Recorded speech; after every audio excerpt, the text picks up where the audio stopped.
Oi gente, tudo bem? Naizinha tá aqui de volta e hoje a gente vai falar sobre Midnight Sun, a quinta ou a primeira livro da saga Crepúsculo, falando a versão do Edward da história.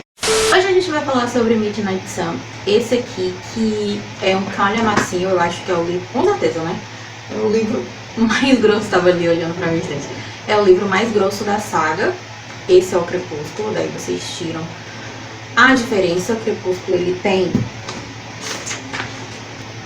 355 páginas mais ou menos, esse aqui já tem quase 800 páginas, mentira, não tem quase 800 não, mas tem 727, só que a folha dele é imensamente mais fininha, mais delicada do que os outros livros da saga. Midnight Sun conta a história do primeiro livro da saga Crepúsculo, mas na visão do Edward. E pra gente iniciar esse vídeo, é legal sim saber mais ou menos como foi a minha relação com a saga. Eu não vou contar detalhadamente porque eu já falei sobre isso em 2 vídeos específicos aqui no canal, que eu vou deixar aqui em cima e aqui embaixo. Mas agora em julho, se eu não me engano, eu li os 4 primeiros livros da saga. E quando eu terminei de ler, ficou faltando mais ou menos umas 2 semanas para que o Midnight Sun fosse lançado aqui no Brasil, né, e no mundo inteiro.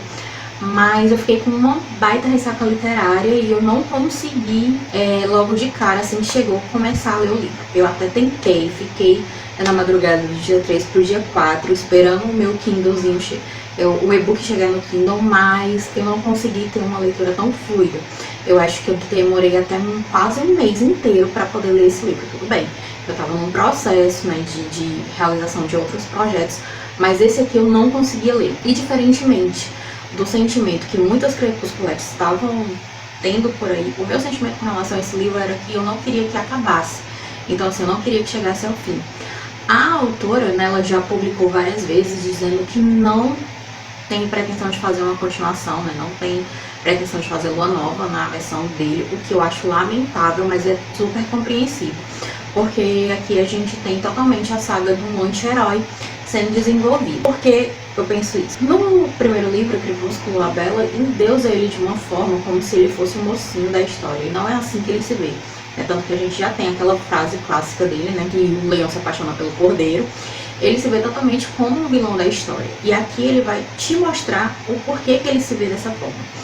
É um ponto também que eu acho super interessante, que até talvez justifique, talvez não, né? Tem um pouco de culpa, de resposta com relação a isso, pela quantidade de páginas do livro, é que os vampiros da Stephenie Meyer, eles têm um faro mais aguçado, né? Eles têm, assim, uma percepção, eles têm, assim, os sentidos mais aguçados. Então, tudo que o Edward narra acaba sendo mais detalhadamente. Então, a gente fez de uma forma totalmente diferente do que a forma com que a Bella nos conta. Com isso, é muito bonito a forma com que o livro se transforma. Embora a gente tenha aqui a mesma história, né, a mesma premissa, parece muitas vezes ser um livro totalmente diferente, justamente por conta dessa construção da história. A gente tem em Crepúsculo a Bella endeusando, colocando o Edward como galã. E aqui em Midnight Sun a gente tem justamente a desconstrução disso. Não apenas do fato dele se ver como um vilão da história, né, dele se ver como um ser errado, né, um ser humano errado, que não é mais um humano, né? Mas aí a forma com que ele vai se descobrindo, né? Ele passou ali mais de 90 anos, né, que a gente sabe, inclusive a gente vê nesse livro muito mais coisas sobre o passado, né, dos integrantes da família Fuller, e até mesmo por conta dessa leitura de pensamento que o Edward tem com relação às pessoas, a gente acaba conhecendo mais sobre outros personagens, detalhadamente sobre outros personagens. E nisso que essa narrativa que vai se desconstruindo e novamente se construindo, né, de uma forma mais, digamos assim, delineada, a Stephenie acaba que corrigindo alguns erros que ela deixou, alguns pontos que ela deixou assim em aberto, que naquela época, né, há 15, 16 anos atrás, a gente não tinha tanta noção, e hoje em dia, dentro do politicamente correto, não chamava tanta atenção.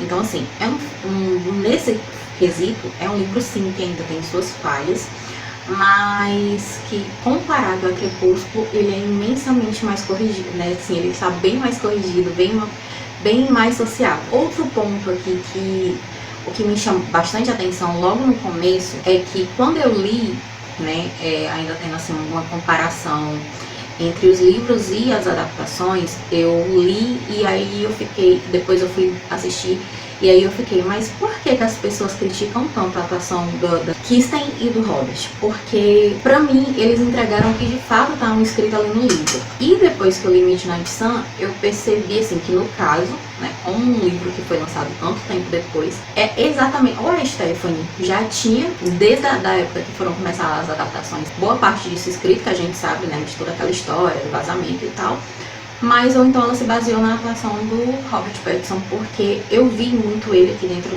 aquela atuação aqui dentro dessa história.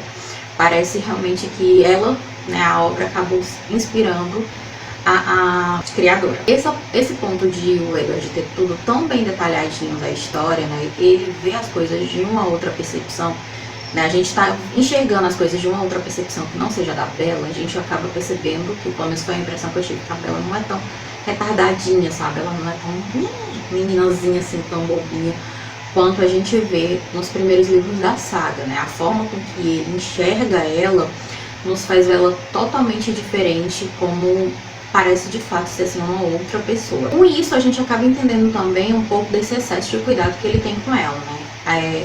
Não só apenas pela questão da quantidade de tempo que ele já viveu, mas ele consegue enxergar todas as, digamos assim, as coisas com que pode acontecer com ela, todos os acidentes, não apenas de percurso, mas de causados pela natureza, tudo que pode acontecer com ela, justamente por enxergar esses detalhes.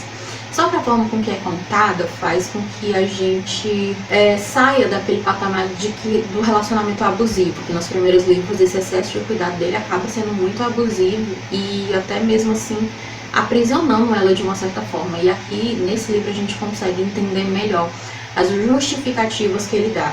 Inclusive tem uma cena mesmo no comecinho, logo ali naquela parte do incidente, né, do acidente, né, de carro ali, aquela batida ali que eu continuei sem entender muito, né, lendo ela, há um diálogo no hospital entre ele e o Carlyle que eu acho assim super interessante, justamente com relação à criação da Bella e a quantidade de acidentes desastrosos ou não que ela já aconteceu, né, no decorrer da vida dela. Eu achei isso super interessante e justifica um pouco, não que eu esteja justificando um relacionamento abusivo, mas que isso eu vejo como uma pequena correção, que não é um jeitinho assim que a Stephanie deu de corrigir isso que ficou tão claro e tão martelado nos livros anteriores. Dentro desse fato aqui, a gente também entende um pouquinho mais porque que ele não quer que ela se transforme, né? Ele quer que ela tenha as próprias experiências, que ele tenha a própria vida, né? Porque pela forma com que ele enxerga o lado totalmente negativo dessa nova vida que ele tem, né?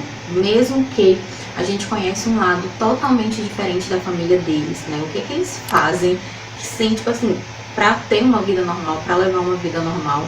E eu acho que isso foi totalmente enriquecedor da história, foi maravilhoso conhecer os Fuller de um outro lado, né, de uma outra forma. Acaba que aqui a gente tem o próprio Carlyle, a gente tem um pouco mais sobre a vida dele, a gente tem um pouco mais sobre a Esme, a gente vê uma presença muito mais forte da Rosalie, embora que ela continue sendo chata, insuportável, mas de cara que a gente já entende um pouco mais sobre as opiniões dela, né? Que já que na versão da Bella a gente só vai ter lá naquela conversa que elas têm, se eu não me engano, em Boa Nova.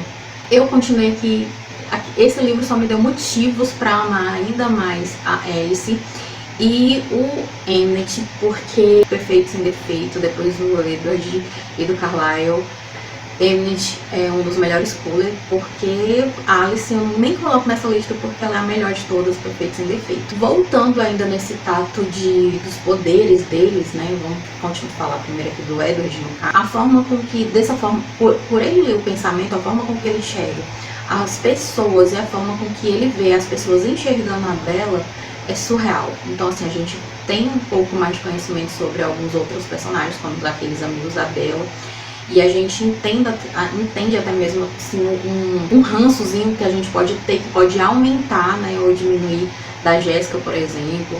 E a forma com que ele meio que se mete para ajudar outros amigos da Bella é muito incrível, esse lado da história, né? A história não fica presa totalmente dentro do romance, embora o romance é muito bonito, porque a gente está vendo aqui de verdade uma pessoa que nunca se apaixonou e uma pessoa que a gente poderia estar colocando como até mesmo um romance de época, né, por toda essa forma com que ele, cavalheiresca, né, que ele coloca dentro da situação, aonde na verdade não é nem só essa questão de ser um homenzinho clássico, digamos assim, mas porque por toda a questão do medo que ele sente de atacar ela, de não conseguir controlar a questão do sangue dela. Sobre a Alice, a gente tem totalmente, a gente entende um pouco mais sobre como é essa questão dela ver o futuro, dela ver com relações às decisões ser tomadas e principalmente como ela consegue manipular isso, dessas previsões de futuro, que não é tão assim como é entregado pra gente nos livros anteriores. A gente tem aqui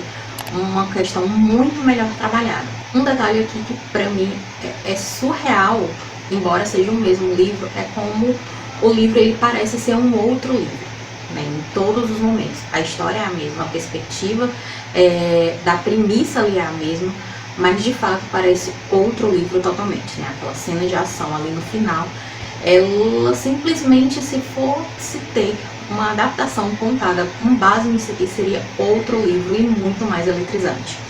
Entre um e outro, sem sombra de dúvidas, não apenas porque eu gosto mais de calhamaços, mas Midnight Suns, o meu preferido disparado. Inclusive, se for colocar de todos os 5, Midnight Sun é o meu preferido, embora tenha sido o livro que eu mais demorei a ler, o livro que mais me deu trabalho, que mais, assim, eu li com cautela e tudo, mas porque eu acho que o momento de fato não era aquele. Mas a vibe, a emoção, aquele desejo de ler tudo, de degustar toda a história, sem sombra de dúvidas, permaneceu. Quebrei totalmente esse paradigma de que seria um livro, uma saga que eu não leria e que eu não gostaria. Pelo contrário, sim, estou totalmente rendida, apaixonada. Eu acho que a autora é visivelmente o crescimento dela aqui dentro desse livro, dentro dessa saga. Óbvio que não tinha como corrigir todos os erros ou todas as brechas que tinham deixado em aberta, brechas que eu digo no sentido de erro mesmo, de evolução da sociedade, porque é uma história que já foi contada, mas tudo que ela conseguiu corrigir aqui foi brilhante, deixando tudo amarradinho. A gente conseguiu entender muito mais alguns personagens, inclusive o próprio Charles, inclusive essa questão da Bella, do Edward não conseguir ler os pensamentos da Bella, né? Ficou até mais assim um quesinho de uma história mais intrigada aí, que se ela decidisse fazer os próximos livros na versão dele, eu acho que teria muito mais coisas enriquecedoras a entregar pra gente. Porém, de fato, é um livro muito mais deprimente, né? Muito mais deprimida, né? Até mesmo porque a gente tá falando aqui da cabeça de um assassino, de uma pessoa que não se aceita, né? De um anti-herói, porque ele se vê muito como vilão, inclusive. E Lua Nova, se pela visão da Bella é um livro totalmente deprimente, você tem que tomar com um copo d'água de Rivotril do lado, eu tenho muito medo de como seria de fato o livro na versão do Edward, mas eu queria muito saber. Então é isso, pessoal, eu espero que vocês tenham gostado desse vídeo. Clica aqui embaixo, né, seu like, e não se esqueça de comentar se você já leu essa história, se você gostou dessa saga, se você gostou dessa história, qual a parte que você mais gostou, mas cuidado com os spoilers nos comentários, tá? Compartilhe esse vídeo também com um amigo que goste da saga. E se você quiser comprar qualquer um livro dessa saga, eu vou deixar aqui embaixo o link para você comprar eles pelo site da Amazon. Você não paga, comprando por esses links, você não paga nada a mais sobre isso e você ainda está contribuindo com o canal, tá? Não se esquece que também tem o meu link do Wattpad. Eu deixei alguns textos lá referente ao meu livro que está sendo lançado nos próximos dias e que eu vou estar trazendo para vocês mais informações em breve. Um super beijo, até o próximo vídeo. Tchau!